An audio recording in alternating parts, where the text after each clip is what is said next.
president has an obligation under the Constitution to make the federal government work and to make it do the things that we have hired it to do. You can't get on an airplane without going through the TSA. The plane can't get in the air without an air traffic controller. The country will not stay free and safe without soldiers. These are far more important than other operations of the government from which he could cut in order to keep those operations that we rely on every day at full force. As Commander-in-Chief, he should be making any future reductions in future spending as easy as possible. But instead, he and his cabinet are out there, and they're scaring the living daylights out of people. You know what? They're becoming painful. He's become President Panic. This is the key word, pain. This is almost an impeachable offense.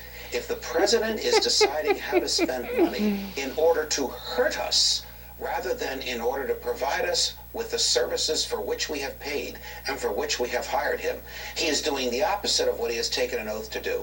He has taken an oath faithfully, I underscore the word, it's in the oath and it's in the Constitution, to uphold the laws. That means make the government work. Don't make it painful. Find a way to make it work on 2% less. Judge, is there a chance that in this legislation, which I was talking with Bret Baier yesterday about, he can't just cut out conventions or nebulous things. He has to go across and look at everything in these departments. He has leeway. He absolutely has leeway as the chief Then executive. why are Republicans voted to give him leeway to cut where he wants? The Republicans didn't vote to give him leeway.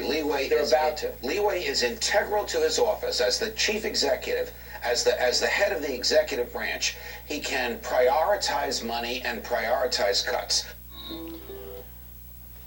First of all, that last part at the end there where they're talking about leeway, I love that because that shows you Fox News in a nutshell. They have no idea what they're talking about. That's not part of the conversation. What are you talking about leeway? Leeway for what? They have no idea what they're talking about. They just make stuff up. They're so not well researched on the way our government functions and on the necessary things to having a conversation about the sequester. It's awesome. But let's talk about this. Let's talk about what Napolitano says. What happened, man? I thought this is a guy who's just like John Stossel, just like Ron Paul. I mean, his show is libertarian, libertarian, libertarian, libertarian. And let me catch you guys up for those of you who don't know this stuff inside and out. Libertarian basically means the government has no function. They want the government to be as small as possible, even to the point where some of them are in favor of privatizing roads. So you got to pay per road you drive down because it's all privately owned. I'm not kidding. Some of them are even in favor of privatizing the police departments.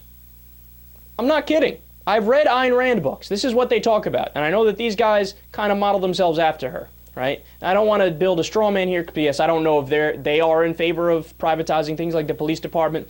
But I know the way that Napolitano thinks. I've heard him speak on multiple occasions. The guy wants as small government as humanly possible. So what happened, man?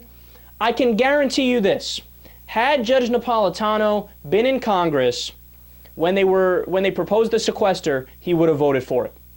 Why? Because it's cuts. It's cutting spending. You're shrinking government by doing that. And all he does is talk about cutting government. And now all of a sudden that the sequester is coming up and they want to use it as a political attack against Obama, what do they say? Oh, Obama, you got to make government work effectively. Effective government. I haven't heard him talk about effective government ever. All he cares about is shrinking government. But then the best part of all, an impeachable offense. Or he had to put a caveat because he knows that's ridiculous. It's almost an impeachable offense. What's an impeachable offense? What are you talking about? The sequester is almost an impeachable offense? The sequester is bipartisan. Both parties voted for it. The Republicans bragged when it passed because it shrinks government. It's cutting government spending. An impeachable offense? And then they talk about, oh, because he's scaring people. Because it's scary. Because the domestic cuts are going to affect people like crazy. What are we supposed to pretend? Like it's not going to affect people? I just read you guys some of the things. I'll read it to you again.